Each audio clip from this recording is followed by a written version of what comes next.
CJRS 1650 AM Montréal vous présente La culture juive enchantée avec Hélène Engel. Voici votre animatrice, Hélène Engel. Bonsoir à tous, shalom les koulam. Aujourd'hui, la culture juive enchantée va vous faire découvrir des compositeurs juifs hollandais du XXe siècle. Quelle idée bizarre et étrange m'est passée par la tête? Pas si bizarre, pas si étrange. La Hollande, ou l'entité étatique qui en tenait lieu à l'époque, a accueilli de nombreux juifs venus d'Espagne. Il y a donc une très ancienne communauté juive dans les grandes villes des Pays-Bas, comme Amsterdam et Rotterdam, mais bien d'autres. Les grands compositeurs hollandais, même les pots juifs, on les connaît peu outre-Atlantique, et pas tellement plus en France ou en Belgique. Vous pouvez m'en citer un de compositeurs juifs hollandais du XXe siècle? Allez, j'élargis, tous les siècles confondus. Bon, moi non plus j'aurais pas pu. Et pourtant, j'ai adoré ce que j'ai trouvé. Sur les 3 musiciens que vous allez découvrir aujourd'hui, 2 m'ont vraiment beaucoup plu. La 3e ne m'a pas déplu, même si elle m'a moins touchée que les 2 autres. Alors, en route pour la découverte de nos 3 oiseaux rares, et pour le premier je vais frapper fort, car en plus c'est une compositrice. Et Dieu sait qu'elles sont rares dans les milieux de la composition classique, et même encore maintenant au XXIe siècle. Alors son nom est Rosie Wertheim. Elle est née dans un milieu aisé le 19 février 1888 et est décédée le 27 mai 1949 à La Reine. Elle a pris des cours de piano au pensionnat où elle étudiait.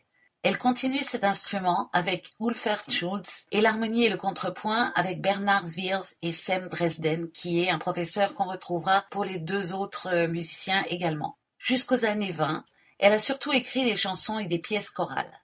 Alors on va entendre le premier mouvement de sa sonatine pour violoncelle et piano, dont on ne connaît pas la date de composition. Les influences romantiques peuvent laisser penser que c'est sans doute une de ses œuvres de jeunesse.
C'était le premier mouvement de la sonatine pour violoncelle et piano de Rosie Wertheim.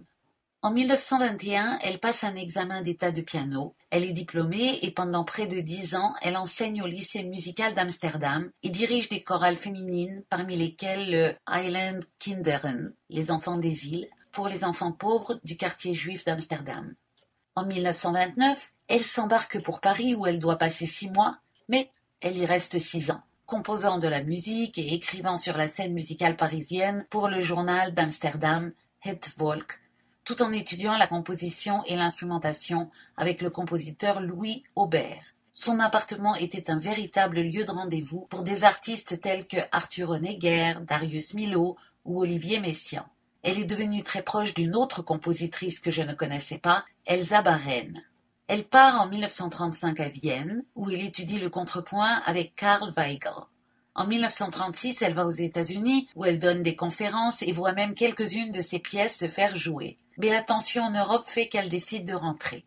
Donc, en 1937, juste avant le début de la Seconde Guerre mondiale, Rosie Wertheim retourne à Amsterdam.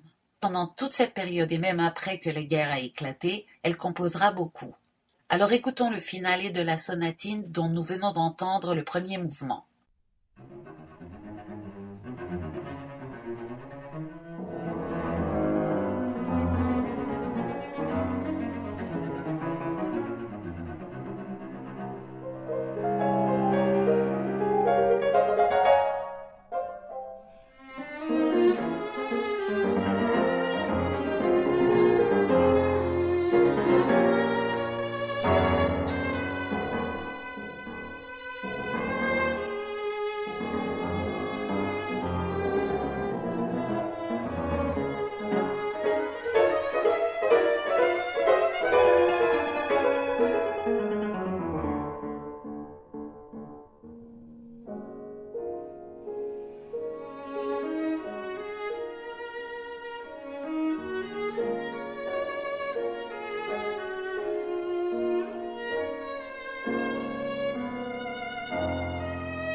C'était le finale de la sonatine pour violoncelle et piano de Rosie Wertheim.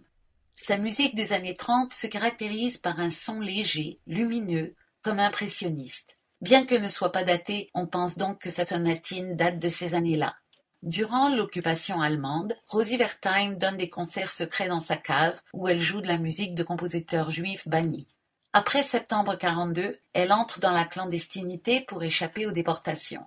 Ceci dit, elle n'était pas bonne pour la clandestinité et se mettait en danger ainsi que les personnes qui l'hébergeaient. Mais elle a survécu à la guerre alors que la plupart des membres de sa famille périrent.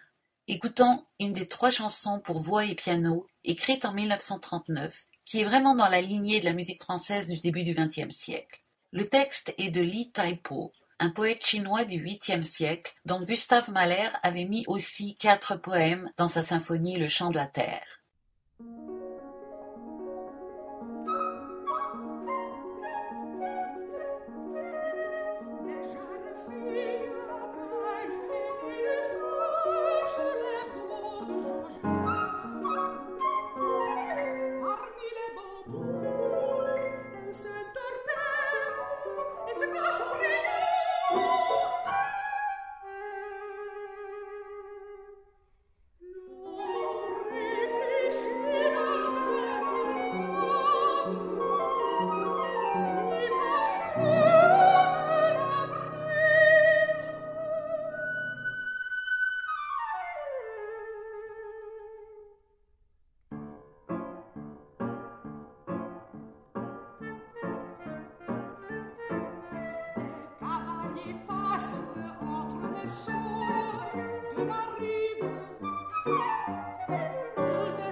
C'était Sur les bords du Yoye de Rosie Wertheim.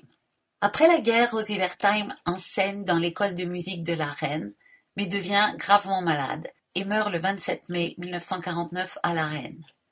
Elle avait 61 ans. Sa musique, elle, bien que peu connue, lui survit. Elle a écrit 88 compositions, 33 d'entre elles ne sont pas datées, parmi lesquelles la sonatine dont nous avons entendu 2 extraits. Sa musique était très lyrique et elle avait un grand sens de l'harmonie subtile et variée. Dans ses premières années de compositrice, elle était attirée par le style romantique, puis elle a eu une passade avec l'octotonisme. Et oui, ça a existé. C'était très en vogue parmi les compositeurs hollandais des années 1920 et peut s'entendre par exemple dans les œuvres de Leo Smit qu'on va découvrir tout à l'heure. Ces dernières compositions portent clairement la marque de son séjour en France par ses influences impressionnistes. Les œuvres de Rosie Wertheim ne sont pas simples et évoquent l'ambiguïté. Il y a plusieurs niveaux de profondeur dans sa musique, dont certains ne vont pas sans rappeler Brahms. Alors nous allons laisser Rosie Wertheim sur une dernière pièce, Pastorale, extraite de son opus 3 morceaux pour flûte et piano, composé en 1939, une œuvre de maturité où l'influence de Debussy me paraît assez évidente.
C'était Pastoral de Rosie Wertheim. Parlons maintenant d'un de ses compatriotes, Ignace Lilien, né en 1897 et mort en 1964, qui était le fils d'un banquier de la ville de Lemberg, ville qui était en Autriche à cette époque, qui est en Ukraine maintenant, mais était en Pologne jusqu'en 1772. Lemberg était considéré comme la petite Vienne à l'époque. Bref, il parvient à être un juif cosmopolite sans bouger de chez lui. Et ça se retrouve dans la musique qu'il composera plus tard. Il a fait du piano quand il était petit, et en 1914, à l'âge de 17 ans, il est parti faire le tour des galeries d'art européennes à vélo. Le déclenchement de la Première Guerre mondiale l'a surpris en Hollande et l'a empêché de rentrer chez lui. Alors il est resté en Hollande et a étudié la chimie dans la ville de Delft. Il a aussi étudié le piano et la composition. De 1922 à 1962, il a travaillé comme ingénieur textile dans la même compagnie qui avait son siège à Rotterdam. Mais il faisait de nombreux voyages professionnels pour son travail d'ingénieur et en profitait pour faire des concerts et s'abreuver de musique de tous les lieux où il allait. Pendant la Seconde Guerre mondiale, il est en Hollande, où il a pu échapper à la persécution nazie car il n'était pas répertorié comme juif mais comme étranger. C'est là qu'il a composé un grand nombre de chansons sur des textes hollandais, parmi lesquels, en 1943, la ballade de Van Westerbork, qui était le camp de concentration, sans doute plus exactement camp de transit, hollandais. À partir de 1945, il a vécu à La Haye. Lilien a écrit lui-même les textes de beaucoup de ses compositions. Ses chansons se caractérisent par une grande spontanéité et véhiculent une grande émotion. On retrouve des éléments de musique sud-américaine dans sa sonate pour les temps modernes, écrite pour violon et piano en 1935, ainsi que dans son opus pour orchestre, Les Palmes dans le vent, écrit en 1950 lors de sa première visite en Amérique du Sud. On écoute la sonate des temps modernes pour piano et violon, le premier mouvement, Allegro.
C'était le premier mouvement de la sonate des temps modernes pour piano et violon de Ignaz Lilien.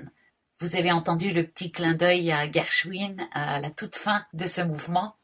Il a donc mené 2 carrières en parallèle puisqu'il a été ingénieur chimiste et compositeur assez productif. Il a en effet composé 4 symphonies, 5 nocturnes pour piano et orchestre, 2 opéras, ainsi que beaucoup d'autres choses dont certaines expriment clairement son engagement sociopolitique, comme par exemple la cantate A Negro Girl Goes to School, écrite en 1959. On connaît peu ce compositeur et c'est dommage, car pour moi ça a été une sorte de révélation. Il était apprécié de ses collègues et les musiciens le jouent avec plaisir. Le livret de son opéra La Grande Catherine a été écrit par nul autre que George Bernard Shaw.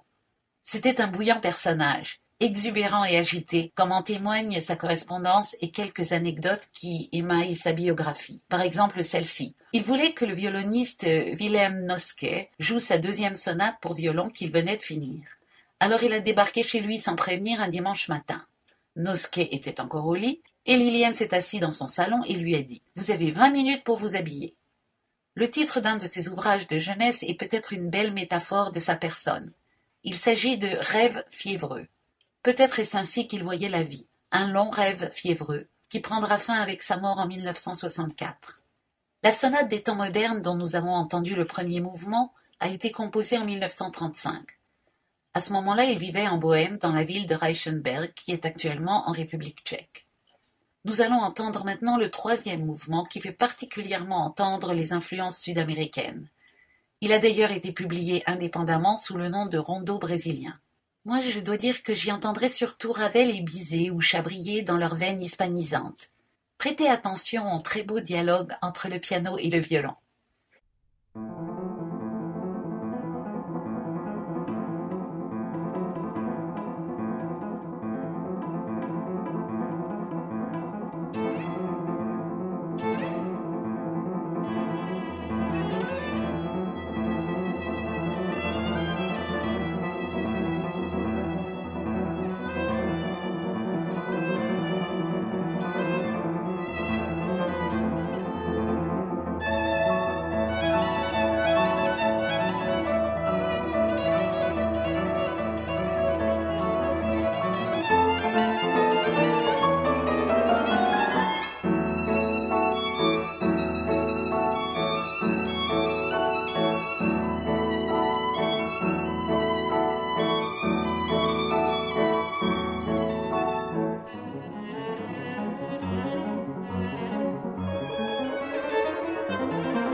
C'était Rondo brésilien, le troisième mouvement de la sonate des temps modernes de Ignaz Lilien. Passons maintenant à Leo Smit, né le 14 mai 1900 à Amsterdam, mort le 30 avril 1943 dans le camp d'extermination de Sobibor. C'était un compositeur et pianiste néerlandais. Lui, il a commencé la musique très jeune.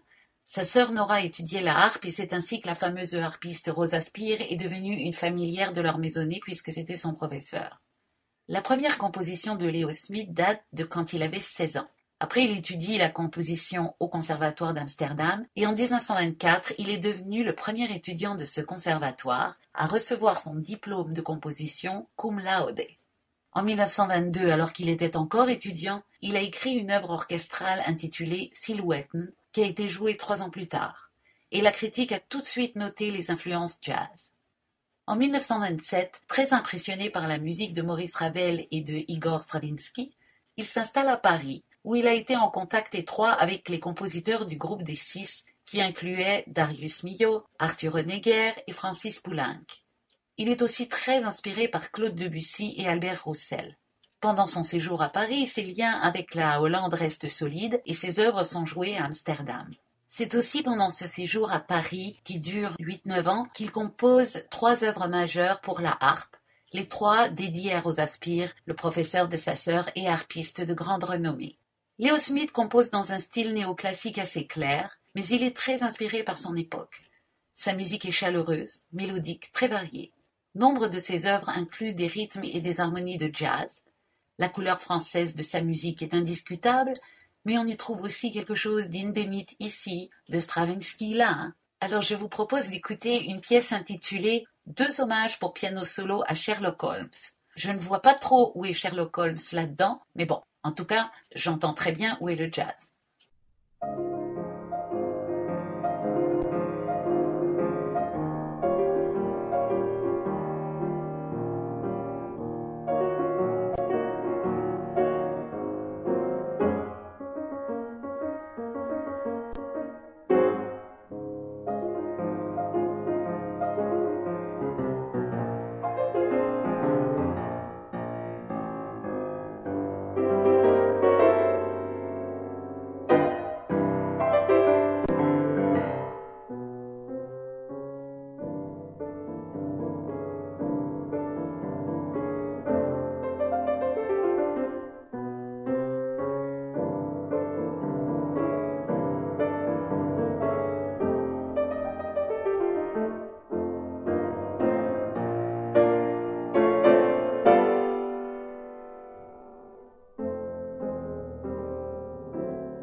C'étaient 2 hommages pour piano solo à Sherlock Holmes de Leo Smith. À la fin de l'année 1937, il retourne à Amsterdam après une année à Bruxelles. Il enseigne le piano, la théorie musicale et la composition en privé, et il compose. Il était connu. Tout un cercle de musiciens se réunit régulièrement chez lui et ses œuvres sont jouées à la radio. Mais lors de l'invasion de la Hollande par les nazis, les mesures anti-juives se multiplient.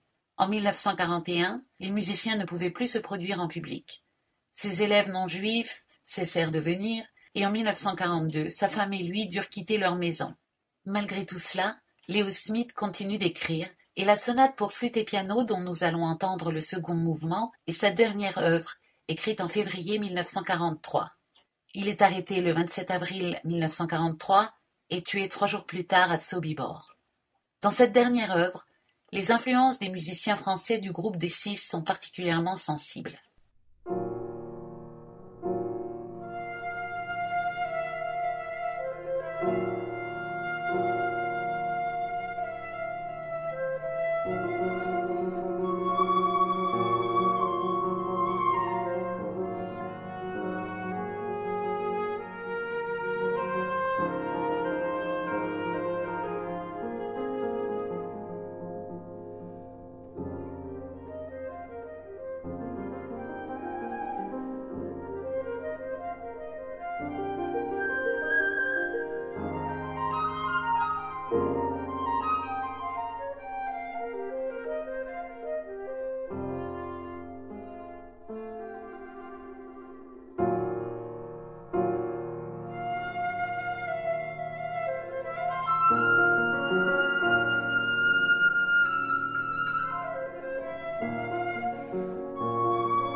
C'était Lento, le second mouvement de la sonate pour flûte et piano de Leo Smith.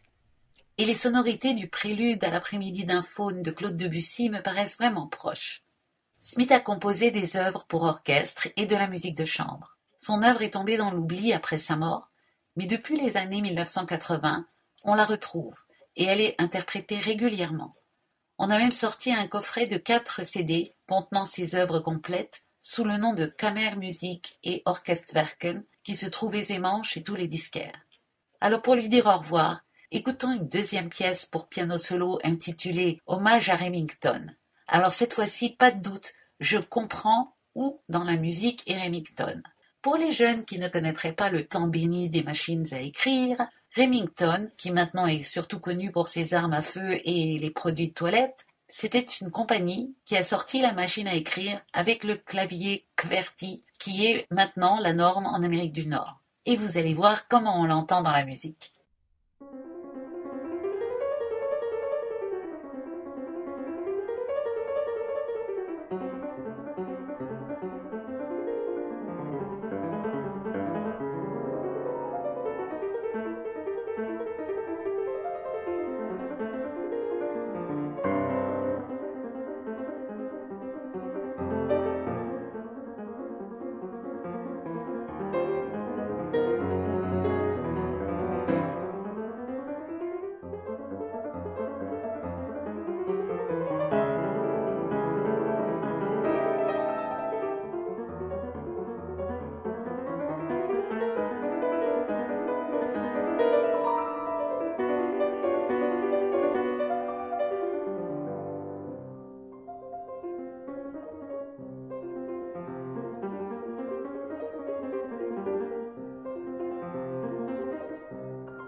C'était 2 hommages à Remington pour piano solo de Leo Smith. Et vous êtes sur Radio Shalom Montréal, hébergé par Radio Gospel sur 1650 AM, à l'émission La Culture Juive Enchantée, animée par Hélène Engel. L'album que j'ai utilisé pour vous présenter ces 3 compositeurs hollandais s'intitule Modern Times, avec comme sous-titre Dutch Jewish Composers, et a été publié par Channel Classics en 1995, Il se trouve à la Bibliothèque juive de Montréal et chez les disquaires. Je me rends compte aussi que je n'ai pas du tout parlé des interprètes de ces pièces qui me paraissaient tout à fait remarquables, en particulier le pianiste Franz van Root, mais aussi la violoncelliste Doris Horscheid, la violoniste Marieke van Kooten et la flûtiste Eleonore Pameyer. Marianne Quecksilber était la soprano. Je voudrais vous parler maintenant d'une comédie musicale qui est au Centre Cigale à Montréal jusqu'au 25 juin et intitulée It Should Have Been You. Tout de suite, on va dire les renseignements généraux. Donc le livret et les paroles originales sont de Brian Hargrove, la musique et le concept de Barbara Anselmi. La mise en scène et les chorégraphies d'ici sont de Jim White et la directrice artistique du théâtre yiddish Dora Wasserman et Bryna Wasserman. Cette pièce a eu un joli succès à Broadway en 2015 et tournait en début d'année à New Jersey. Oui, bon, d'accord, c'est bien, mais pourquoi choisir cette pièce-là?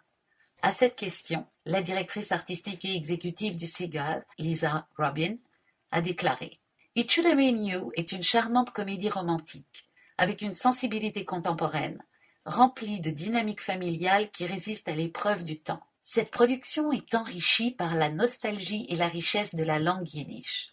Ah, voilà donc un premier élément de réponse. Pour le théâtre yiddish Dora Wasserman, cette pièce écrite en anglais a été traduite en yiddish. Et par qui? Par les coprésidents du théâtre yiddish Dora Wasserman, Edith Cooper et Aaron Gonchor. Le résultat est une comédie musicale juive moderne et innovatrice qui vous fera sans doute sourire. En plus, cette pièce en yiddish est présentée avec des surtitres en anglais et en français. Et en plus d'être traduite dans une nouvelle langue, la production, sous la direction du metteur en scène et chorégraphe Jim White, a augmenté le chœur en amenant le nombre total de la distribution à 24 artistes, tant des nouveaux venus que des vétérans de la communauté du théâtre yiddish Dora Wasserman. Voyons le synopsis. C'est une pièce en un acte qui raconte un mariage. La mariée est juive, le marié est catholique. La mère de la mariée est une force de la nature, la mère du marié est une tempête dans un shaker à cocktail. Et un ex-petit ami se pointe, inattendu, à la cérémonie. En fait, c'est l'histoire de cultures qui s'affrontent. La pièce fait presque penser au film Le mariage de l'année, mais il y a plusieurs surprises, et pour ne pas les gâcher, je n'en dirai pas plus sur l'histoire. Par contre, j'ai bien aimé comment, avec cette petite histoire gentille, on nous invite à réfléchir sur les questions d'identité, de racisme, de tolérance, de mensonge. À partir de quand ne pas dire devient mentir? L'invitation à la réflexion est très soft, on peut l'ignorer totalement, et la pièce est amusante. Même moi, la sévère, j'ai ri plusieurs fois. Un très bon spectacle à voir avec nos ados, par exemple, ou avec des amis de toutes sortes. Je n'ai pas d'audio à vous faire entendre, car ce qu'on trouve sur YouTube est assez différent de ce que vous entendrez. J'ai une mention spéciale à faire pour la direction de Nick Burgess. On ne les voit pas, mais derrière le décor, on a un orchestre live de 7 musiciens, et vraiment, ils font un travail fabuleux. Je vous le rappelle donc, la comédie musicale It Should Have Been You sera présentée en yiddish, avec des surtitres anglais et français, au Centre Cigale, du 4 juin au 25 juin 2017. C'est la première fois que la pièce est produite au Canada et la première fois qu'elle est traduite en yiddish. Et voilà que pour la première fois, il me reste du temps pour vous faire entendre quelque chose en bonus. J'ai trouvé sur YouTube la sonate pour violoncelle et piano de Ignace Lilien. Je l'ai adorée et je vous en mets un petit bout du premier mouvement. Il a écrit ça en 1918, il avait 21 ans.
Malheureusement, je dois arrêter ici ce premier mouvement de la sonate pour violoncelle et piano de Ignaz Lilien. Mais je vous encourage vivement à aller écouter la suite. Disons que c'était un apéritif. Et je vous dis à la semaine prochaine. CJRS vous a présenté La culture juive en santé avec Hélène Engel.